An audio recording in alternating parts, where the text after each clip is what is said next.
So we have already done with golden rules. आज हम इसके कुछ क्वेश्चंस ऑलरेडी कर चुके हैं जो आज का लेक्चर है, बट स्टिल एक बच्चों को डाउट रहता है, इसलिए मैं आपको कुछ रूल्स एक्सप्लेन कर रहा हूँ। कौन सी चीज़ नेशनल इनकम या डोमेस्टिक इनकम में इंक्लूड होती है और कौन सी नहीं, what is included and what is not. सबसे पहले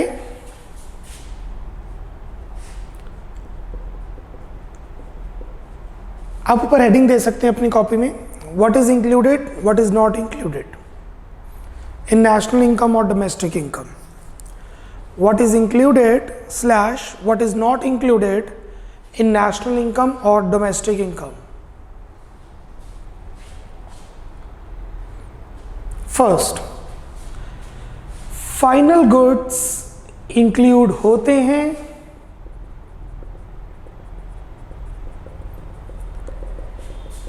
इंटरमीडिएट गुड्स नेशनल इनकम में इंक्लूड नहीं होते। Part of national income domestic income does not, because production been completed, production not been completed. Second, अगर गुड्स की बात नहीं हो रही, पैसे की बात हो रही है, फैक्टर इनकम्स इंक्लूड होती हैं, ट्रांसफर इनकम्स इंक्लूड नहीं होती। Factor incomes the part of national income domestic income, transfer incomes are not the part of domestic income or national income.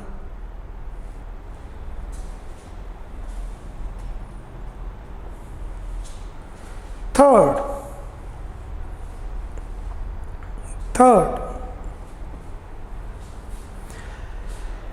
अगर प्रोडक्शन हो रही है तो नेशनल इनकम में इंक्लूड होगी, नहीं तो नहीं, वो इसी के अंदर आ जाता है। थर्ड इज बेसिकली, अगर नेशनल इनकम या नेशनल प्रोडक्ट पूछे तो पैसे किसने कमाए हैं? रेजिडेंट ने कमाए हैं, इंक्लूडेड। नॉन रेजिडेंट ने कमाए हैं, not included. Similarly, domestic product या डोमेस्टिक इनकम पूछे, डोमेस्टिक प्रोडक्ट या डोमेस्टिक इनकम पूछे तो आप देखेंगे पैसे कहां कमाए गए हैं, where the income has been earned. अगर विद इन डोमेस्टिक टेरिटरी कमाए हैं तो included, otherwise not.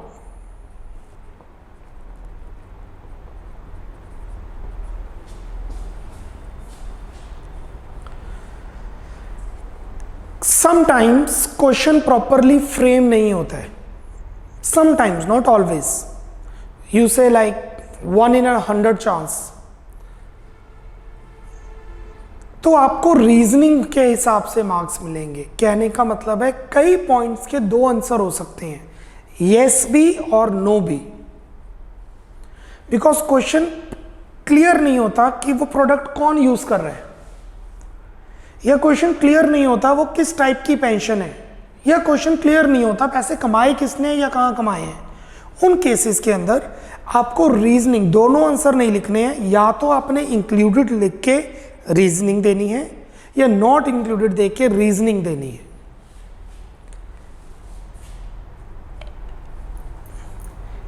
In any case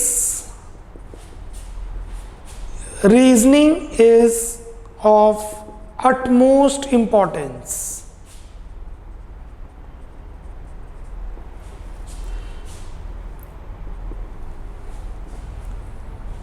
Right? Let's proceed with the question. इसके क्वेश्चन से प्रोसीड, इसके क्वेश्चन में प्रोसीड करते हैं इस टाइप के।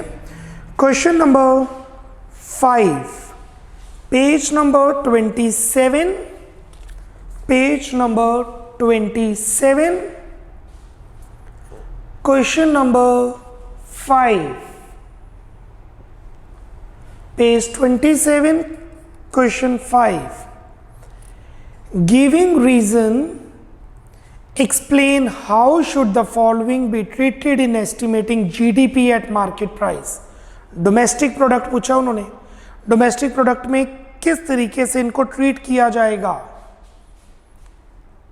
ए, first, fees to a mechanic paid by a firm. Firm ने मैकेनिक को फीस दे दी, कॉमर्स विला ने मैकेनिक को फीस दे दी, जनरेटर में कुछ प्रॉब्लम आ गई थी, क्या ये इंक्लूड होगी? नो। जब भी फर्म आ जाए तो आपने इंटरमीडिएट गुड्स के हिसाब से सोचना है। जब भी फर्म आ जाए तो हम सोचते हैं कि जो भी खर्चा है वो इंटरमीडिएट गुड्स है, फाइनल गुड्स नहीं है। कॉमर्स विला जितना भी मैकेनिक को पे कर रहा है वो आपकी फीस में ऑलरेडी इंक्लूडेड है। So in case of firm consider it intermediate goods. No intermediate goods. You are mature enough, paper में ऐसे नहीं लिखना है, पेपर में लिखना है no fees to a mechanic paid by a firm will not be treated in estimating gross domestic product at market price of a country because it is an intermediate good. Second, interest paid an individual on a car taken from a bank. Bank से loan लिया, उसके लिए car ली, car bank से loan लिया, उस loan से car ली, उसका interest दिया। अब हमें क्या पता कार प्रोडक्टिव पर्पस है कि कंजम्पशन पर्पस है। अगर तो प्रोडक्टिव पर्पस है तो इंक्लूडेड, कंजम्पशन पर्पस है तो नॉट इंक्लूडेड। अब देखेंगे क्या लिखा है, इंडिविजुअल हाउस होल्ड या producer firm. Interest paid by an individual on a car, please underline individual. अगर यहां पे फर्म होता, प्रोड्यूसर होता तो वो प्रोडक्टिव पर्पस होता। फर्म नहीं है, प्रोड्यूसर नहीं है, कंज्यूमर है, इंडिविजुअल है, हाउस होल्ड है, not included. No consumption good, consumption purpose, no production.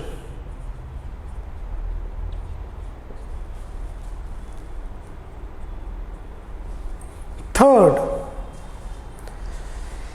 expenditure on purchasing a car for use by a firm. Firm ने कार खरीदी, जैसे मैंने कहा था फर्म, अब आपने फर्म के हिसाब से सोचना है। फर्म के लिए जो कार है वो कैपिटल गुड है। फिफ्थ का फर्स्ट पार्ट अगर आप देखें वो इंटरमीडिएट गुड है। फिफ्थ का थर्ड पार्ट उसमें भी फर्म है, तो फर्म के लिए हम देखेंगे फाइनल गुड और इंटरमीडिएट गुड। जब भी फर्म आ गया तो ये रूल देखना है। तो it's a final good, it's a capital good, included, and depreciation will be charged year after year till the end of the car. Yes, included, car being the capital good, that is final good.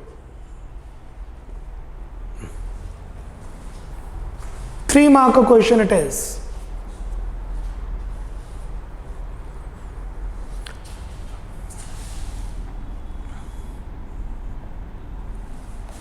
Question number 6. Question number 6. How are the following treated in the calculation of national income? Give reasons. National income पूछा है तो देखना है पैसे किसने कमाए हैं, but वो तो बात की बात है। पहले देखते हैं क्वेश्चन फ्रेम किस तरीके से हुआ है। We have total 6 points.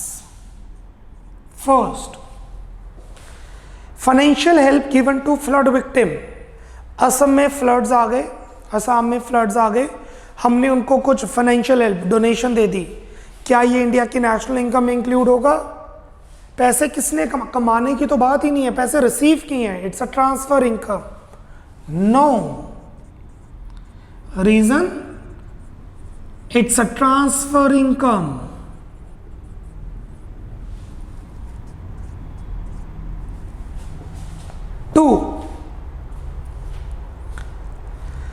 Interest received by an individual from banks, banks ने इंटरेस्ट दे दिया, दिया किसको है? इंडिविजुअल को। इंडिविजुअल का मतलब savings account, not included. Current account होता है तो पर करंट अकाउंट में इंटरेस्ट मिलता ही नहीं है। Savings account is personal nature, consumption purpose, no, because ये जो इंटरेस्ट कमाया है ये कंजम्पशन पर्पस के लिए यूज होगा और वो गुड्स पहले ही प्रोड्यूस हो चुके हैं, तो डबल काउंटिंग हो जाएगी। हम तब कंप्यूट करते हैं जब प्रोड्यूस हो, ना कि तब जब कंज्यूम हो, otherwise one thing will be included twice, double counting problem. Third, money receive from sale of shares, shares बेच के पैसे रिसीव किए, नो। शेयर्स एक पीस ऑफ पेपर होता है। अगर एक नई कंपनी बन रही है, मैंने 10 लाख रुपीस देके उसके शेयर्स ले लिए, वो इंक्लूड नहीं होगा। 1 साल के बाद जब कंपनी प्रॉफिट कमाएगी तो मुझे डिविडेंड देगी शेयर्स के ऊपर, वो नेशनल इनकम में इंक्लूड होगा। शेयर्स नेशनल इनकम में इंक्लूड नहीं होते, शेयर्स के ऊपर डिविडेंड नेशनल इनकम में इंक्लूड होता है। Shares debentures are just a piece of paper, कि उसमें लिखा होता है कि आपके पास ये कंपनी का वोटिंग राइट है, that's it. That does not mean production of goods and services.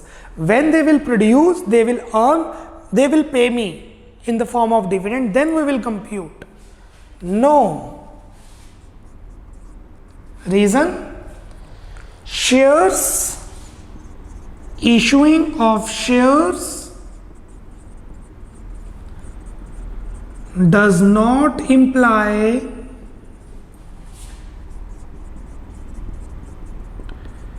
production of goods or services. हाँ, डिविडेंड इंक्लूड होगा, वो भी बाद में, अभी नहीं, 1 साल के बाद, 2 साल के बाद जब कंपनी डिविडेंड देगी। Fourth, money receive from sale of old house, पुराना घर बेचा, उस पर पैसे रिसीव किए, नो, क्योंकि वो एक बार पहले इंक्लूड हो चुका होगा। मैंने 10 लाख का घर बनाया तो उस टाइम प्रोडक्शन हो चुकी है, 10 लाख इंक्लूड हो गए। अब मैंने आपको वो घर 10 लाख में बेच दिया, 2 बार थोड़ा इंक्लूड होगा, पहले मेरी बात प्रोडक्शन के टाइम, अब आपको सेलिंग टाइम। यस, अगर मैंने 10 लाख का घर आपको 12 लाख में बेचा तो 2 लाख इंक्लूड होगा। अगर मैं 10 लाख का हाउस आपको 12 लाख में बेचूंगा तो 2 लाख इंक्लूड होगा। क्यों? 10 लाख पहले इंक्लूड हो गया जब प्रोडक्शन हुई, 2 लाख अब प्रॉफिट इंक्लूड होगा, बट यहां पे प्रॉफिट मेंशन नहीं है, यहां लिखे money received from sale of old house, पुराना घर बेच के जो पैसे मिले हैं, ना कि पुराना घर बेच के जो प्रॉफिट हुआ है। So the answer is no. It has already been included once constructed.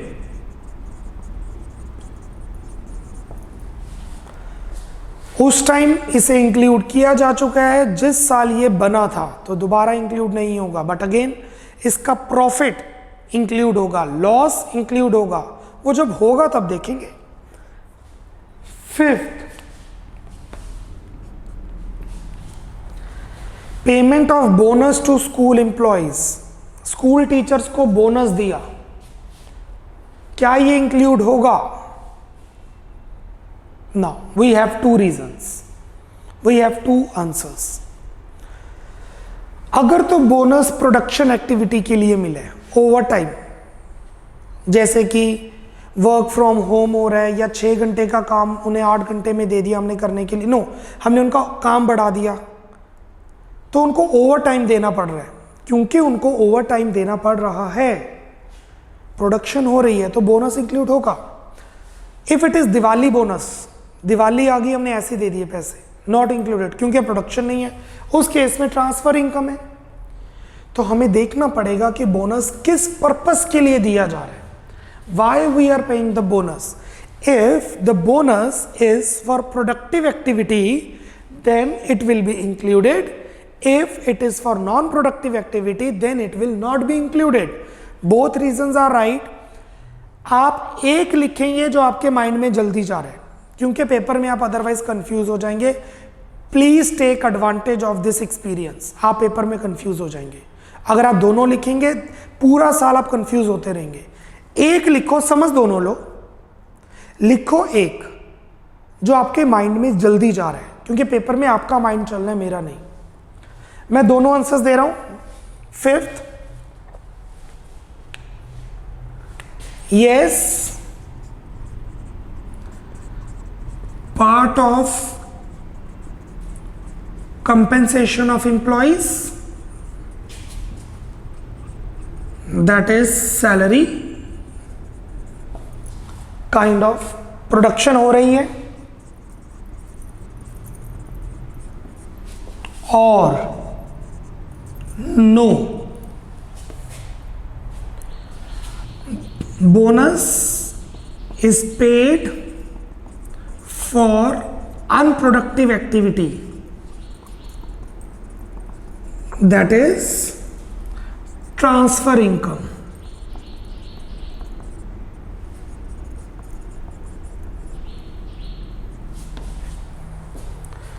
So for fifth, explain anyone, yes or no, both are right, you may write anyone.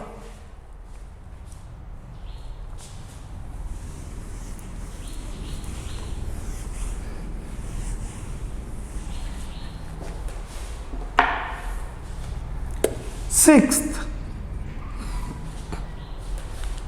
Exam में दोनों के मार्क्स मिलेंगे, मैंने आपको पहले बताया रीजनिंग प्रॉपर होगी तभी मार्क्स मिलेंगे। सिक्स्थ,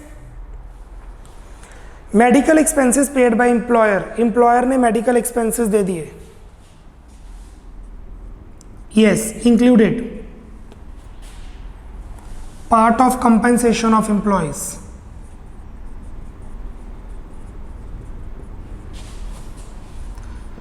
कंपनीज को अपने वर्कर्स की इंश्योरेंस करवानी होती है या मेडिकल एक्सपेंसेस पे करने होते हैं। आपके स्कूल के टीचर आपको पढ़ा रहे हैं और due to some accident fan गिर जाता है और हॉस्पिटल पे कुछ 10 to 20,000 का खर्चा आता है। Who will pay that? School. Worker का मशीन में हाथ आ जाता है जिसकी वजह से प्रॉब्लम आती है, हु विल पे दैट? अगर इंश्योरेंस हुई है तो इंश्योरेंस कंपनी, नहीं हुई इंश्योरेंस तो कौन पे करेगा? The company. So yes, it is included because it is a part of compensation of employees. What is compensation of employees? Everything the employer paid to employees. जो भी employer employee को pay करता है वो compensation of employees का part होता है। I think sixth point is clear. Medical expenses paid by the employer included. हाँ, अगर extreme case में जाएंगे कि एक वर्कर मेरे पास आता है, कहता है कि सर मेरे पास पैसे नहीं है, मुझे प्रॉब्लम है, मेरी वाइफ को या बेटी को या बेटे को प्रॉब्लम है और मुझे 2,000 रुपये दे दो। मैंने 2,000 रुपये दे दिए, वो क्या नेशनल, या फिर मैंने डॉक्टर को फ़ोन कर दिया, इज़ माई फ्रेंड, कि आप मेरे से पैसे ले लीजिएगा, I will pay you and आप ध्यान दीजिए, एंड आई पे 2,000। क्या वो नेशनल इनकम इंक्लूड होगा? नो, क्योंकि वो मेडिकल एक्सपेंसेस पे नहीं किए, वो एक तरह से डोनेशन चैरिटी है, वो ट्रांसफ़र पेमेंट है। That is transfer income for the doctor and transfer payment for me, or transfer income for the worker and transfer payment from my side. Cool? So proceeding with question number 13th. Question number 13th. How are the following treated in the calculation of national income? किसी country की national income compute करते वक्त ये कैसे treat की जाएंगी? And you need to give the reasons as well. Number one, old age pension. इसको treatment समझने के पहले हमें समझना पड़ेगा ओल्ड एज पेंशन होती क्या है। जब कोई पर्सन बूढ़ा हो जाता है और वो काम नहीं कर पाता है तो गवर्नमेंट कुछ पैसे उनको पे करती हैं, जिसे कहा जाता है old age pension. Old age pension national income का पार्ट नहीं होती क्योंकि उससे production of goods and services नहीं होती है। This is something when a person becomes old, cannot sustain his or her life, the government pays certain amount to him or her, his old age pension. No, because it's a transfer payment for government and transfer income of the person who gets that. 2. Retirement pension. What is retirement pension? It is included. होता क्या है, जब कोई person एक formal sector में काम करता है, you know the difference between formal and informal sector. जब एक पर्सन एक फॉर्मल सेक्टर में काम करता है तो जो एम्प्लॉयर है उसकी कुछ सैलरी का पार्ट डिडक्ट करता रहता है और उसे वो इकट्ठी पेमेंट लमसम पे हो जाती है जब वो पर्सन रिटायर होता है। The employer cuts deduct certain amount and puts it into the pension scheme and pays that amount to the worker at the time of the retirement. Included, क्योंकि ये सैलरी का पार्ट है, compensation of employees का part है। Production आज हो रही है, पेमेंट बाद में मिलेगी। Yes, reason it is a part of compensation of employees.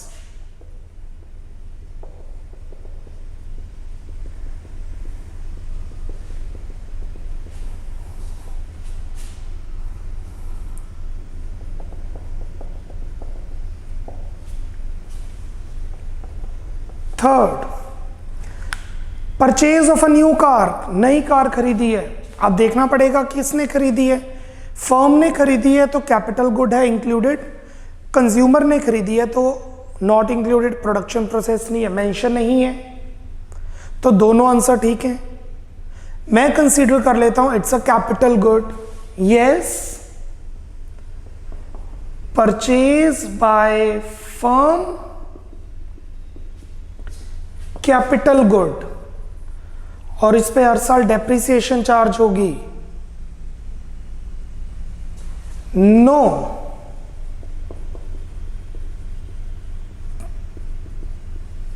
Purchase by consumer, कोई प्रोडक्शन नहीं है,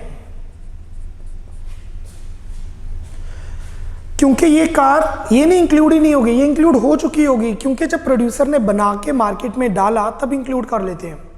अब जब कंज्यूमर खरीदेगा दोबारा थोड़ा इंक्लूड करेंगे, वो तो वंस एक बार इंक्लूड हो चुकी है। Fourth, fees paid by a student, student ने फीस पे की, इंक्लूडेड, क्योंकि स्कूल की या टीचर की ये फैक्टर इनकम है। सर्विसेज अक्रू हो रही हैं इससे, included.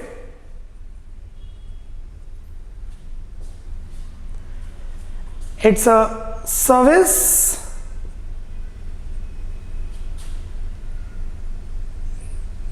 Generation of income, generation of income teachers की या स्कूल्स की जनरेशन हो रही है इनकम की, included. Fifth,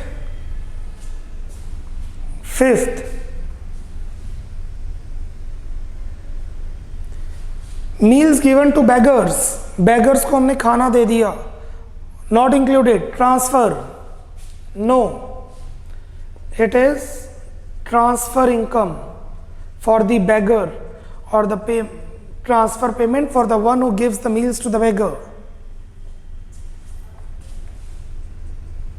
sixth, allowances paid to member of parliament, MP, MP को अलाउंसेस पे किया। अलाउंसेस का मतलब होता है सैलरी के अलावा कुछ पे किया, इंक्लूडेड, क्योंकि member of parliament, MP, MLA, councillor, ये प्रेसिडेंट, प्राइम मिनिस्टर, ये सारे गवर्नमेंट ऑफ इंडिया के वर्कर हैं, ये हमारे वर्कर हैं, इंक्लूडेड। एक तरह से सैलरी मिलती है उनको, प्रोडक्शन ऑफ गुड्स होते हैं, इंक्लूडेड। यस, क्योंकि जो भी उनको, हाँ, जो black money under the table है वो इंक्लूड नहीं होगी, क्योंकि उसका तो रिकॉर्ड ही नहीं है। अभी के लिए इंक्लूड होगी क्योंकि जो अलाउंसेस हैं वो पार्ट ऑफ सैलरी होता है। यस, क्योंकि जो अलाउंसेस हैं वो basically part of compensation of employees हैं और जो एमपीज हैं वो वर्कर्स हैं, वो गवर्नमेंट ऑफ इंडिया के अंडर काम करते हैं. Yes, included a kind of salary they get. This is, you know, you are not supposed to attempt like this in exam. I repeat, this is not you are supposed to attempt in exam like this. Moving on, question number 15th. Question number 15th. Giving reason, explain how should the following be treated in estimating national income. 1. Electricity consumed by firm. Firm आ गया तो हमने देखना है कि ये capital good है या इंटरमीडिएट गुड है. कोई भी खर्चा हो वो इंटरमीडिएट गुड होगा फर्म के लिए. नॉट इंक्लूडेड, नो, क्योंकि जो भी खर्चा होगा वो इंटरमीडिएट गुड होगा. जनरेटर में डीजल का खर्चा, इलेक्ट्रिसिटी के बिल का खर्चा, ये सब मेरे लिए इंटरमीडिएट कॉस्ट है. आपकी फीस में ऑलरेडी इंक्लूडेड है ये. 2. Pension paid to retired employees. Pension paid to retired employees is retirement pension. हमने शायद 13th के सेकेंड पॉइंट में ही किया था. ये 13th के सेकंड पॉइंट में हमने स्पेसिफिकली रिटायरमेंट पेंशन बोला था, तो यहां पे मेंशन कर दिया pension paid to retired employees. One and the same thing. Yes, retirement pension is the part of compensation of employees.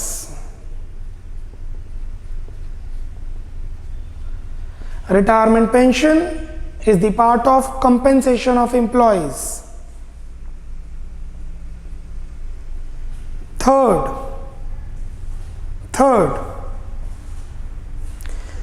free treatment of poor in hospitals.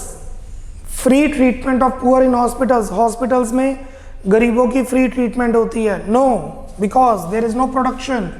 It is just the transfer service, transfer income, transfer payment. जो खर्चा कर रहा है उसके लिए transfer payment, poors के लिए transfer income, hospital के लिए transfer services.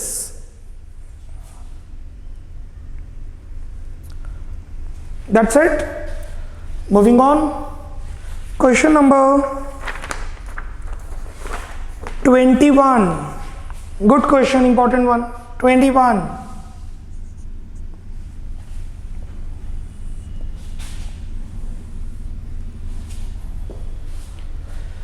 How will you treat the following while estimating national income of India? Country की नेशनल इनकम के टाइम पे इनमें से कौन सी चीजें इंक्लूड होंगी या कौन सी नहीं होंगी. Give reason for your answer. 1.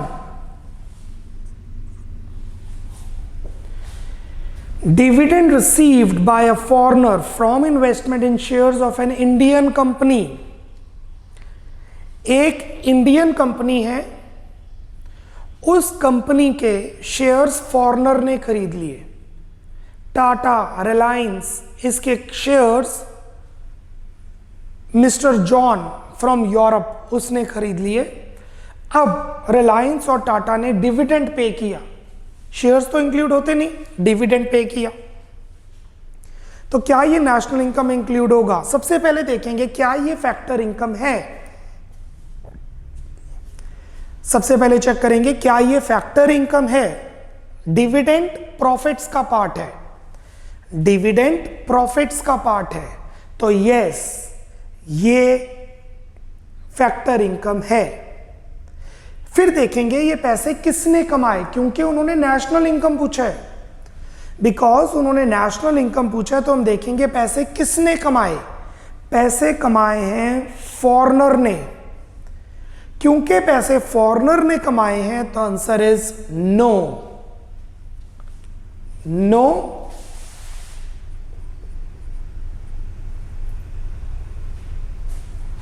No.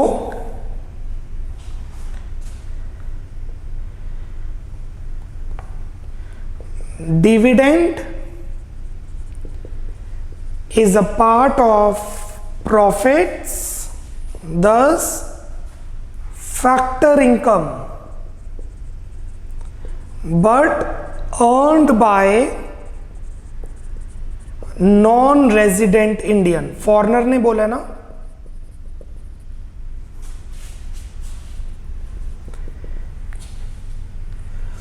Dividend profits का पार्ट है, क्योंकि कंपनी जितना प्रॉफिट कमाएगी उसका कुछ पार्ट अपने शेयर होल्डर्स को दे देगी, जिसका नाम होगा dividend.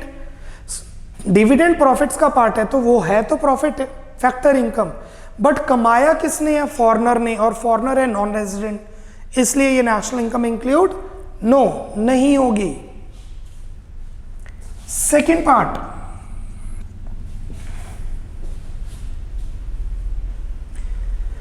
Profits earn by a branch of Indian bank in Canada. एक इंडिया का बैंक है जो कनाडा में है, उसने प्रॉफिट कमाए। सो क्या प्रॉफिट फैक्टर इनकम है? यस। किसने कमाए? इंडियन बैंक ने। Indian bank is resident of India, included. Yes. Factor income earned by resident of India, क्योंकि इंडियन बैंक है तो उसका headquarter, main head office India में ही होगा। Third, scholarship given to Indian studying in India by a foreign company. Foreign company ने Indians को scholarship दे दी। एक इंडियन है जो इंडिया के ही कॉलेज में पढ़ रहा है, उसे एक फॉरेन कंपनी गूगल ने स्कॉलरशिप दे दी मास्टर्स करने के लिए, स्टडी की फीस उन्होंने पे कर दी। क्या इंक्लूड होगा? पैसे किसने कमाए? इंडियन। नहीं, कमाए तो है ही नहीं, ये तो ट्रांसफर इनकम है। स्कॉलरशिप एक ट्रांसफर इनकम है। No, transfer income, scholarship is a transfer income, not included.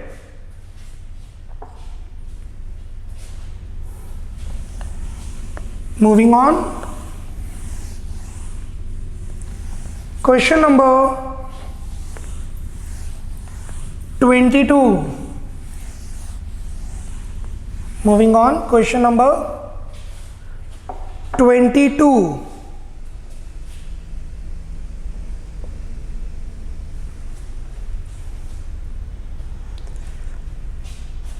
How should the following be treated in the estimation of national income of India, of a country?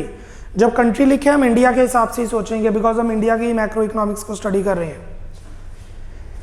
India की national income के अंदर ये चीजें include होंगी या नहीं? You must give reason for your answer. If it is not mention, even though you need to give the reason, I repeat, if it is not mention, still you need to give the reason. Number 1, taking care of your aged parents, taking care of your aged parents, अपने aged parents की आप take care कर रहे हैं? No, because it's a service whose monetary value cannot be measured. आप अपने बूढ़े parents की टेक केयर कर रहे हैं, तो क्या ये इंक्लूड होगा नेशनल इनकम में? नो। कुछ 4 से 5 साल पहले ये क्वेश्चन सीबीएसई में आया था फाइनल्स में, तो इसका आंसर यस भी ठीक किया गया था, क्योंकि कुछ बच्चों ने, बहुत कम बच्चों ने ये रीजनिंग दी थी। आप अपने आप अब्रॉड में हैं, तो आप अपने पेरेंट्स की कैसे ध्यान रख रहे हैं? आपने उनको एक नर्स प्रोवाइड करके दे दी है, उनके मेडिसिन का खर्चा प्रोवाइड कर रहे हैं, और एक स्पेशल हाउस में उनको रखा गया, वृद्धाश्रम। वृद्धाश्रम को मैं पॉजिटिव टर्म में अगर मैं समझाऊं, कई बच्चे बेंगलोर में काम कर रहे हैं, सिंगल पर्सन हैं, अब वो अपने पेरेंट्स का ध्यान नहीं रख पा रहे। अब वो अगर पेरेंट्स का ध्यान रखेंगे, बिकॉज पहले तो जॉइंट फैमिली होती थी, अब न्यूक्लियर फैमिलीज है मेजॉरिटी, वो काम कैसे करेंगे? तो उन्होंने क्या किया हुआ है, एक मैकेनिज्म बनाया हुआ है कि 8-8 घंटे की जॉब शिफ्ट्स में नर्सेज आएंगी, एवरी सैटरडे संडे वो पार्क में जाएंगे, every day for half an hour मैं वीडियो कॉल पे बात करता हूँ, और once in 6 month for 1 week मैं घर पे आता हूँ, पेरेंट्स के साथ टाइम स्पेंड करता हूँ। तो क्या ये नेशनल इनकम में इंक्लूड होगा? यस, क्योंकि उसको मॉनेटरी वैल्यू में कन्वर्ट किया जा सकता है, और नर्सेज वगैरह प्रोडक्शन ऑफ सर्विसेज होती हैं। मैं आंसर नो दे रहा हूं क्योंकि मेजॉरिटी का आंसर नो ही रहेगा, और दोनों आंसर्स ठीक है। I will consider this one. 2,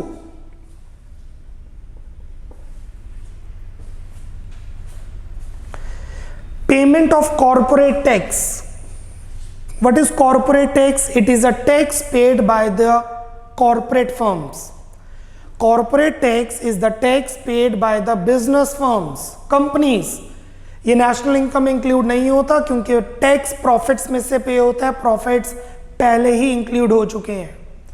हम प्रॉफिट्स एक बार इंक्लूड कर चुके हैं, फिर उसमें से टैक्स पे होता है। जैसे कि एक कंपनी ने 1 लाख का प्रॉफिट कमाया, फिर उसने कॉर्पोरेट टैक्स पे किया 30%, 30,000, तो प्रॉफिट बचा 70,000। इसे कहेंगे PAT. What is PAT? Profit after tax.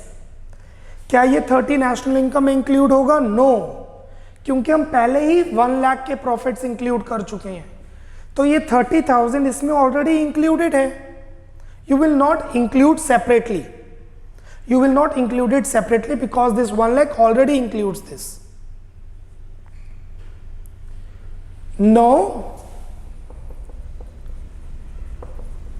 corporate tax is already included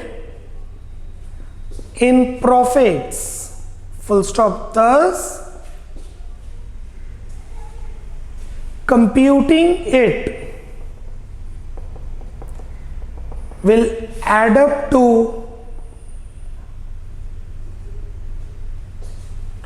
double counting.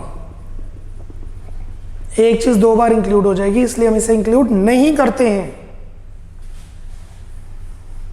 Next question, question number 3।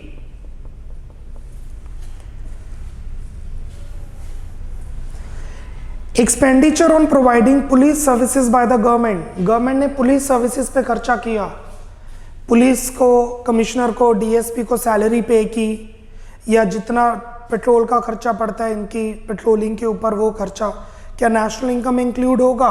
बिल्कुल होगा, क्योंकि ये गवर्नमेंट का फाइनल एक्सपेंडिचर है। It is the expenditure on final services, public goods. Public goods वो होते हैं जो फ्री ऑफ कॉस्ट हम यूज करते हैं, पुलिस की सर्विस हम फ्री ऑफ कॉस्ट यूज करते हैं। इसमें प्रॉफिट नहीं होता, बट इसे नेशनल इनकम में इंक्लूड करते हैं। Yes, it is the expenditure on services, thus there is generation of income and production of goods / services, full stop.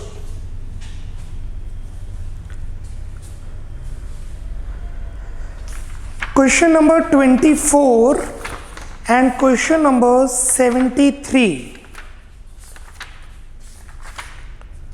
Question number 24 and question number 73 you will do yourself in lecture number 10. कल हम इसके answers को discuss करेंगे। In lecture number 10 we will discuss the answers of question number 24 and 73. Do it yourself and see how much you got. It is of 3 plus 6. 9 points are there. ये 9 points आप अपने आप कर रहे हैं and we'll discuss the answers. अगर 2 answers होंगे तो we can discuss that too. This is all about lecture number 9. Bye bye, take care. God bless.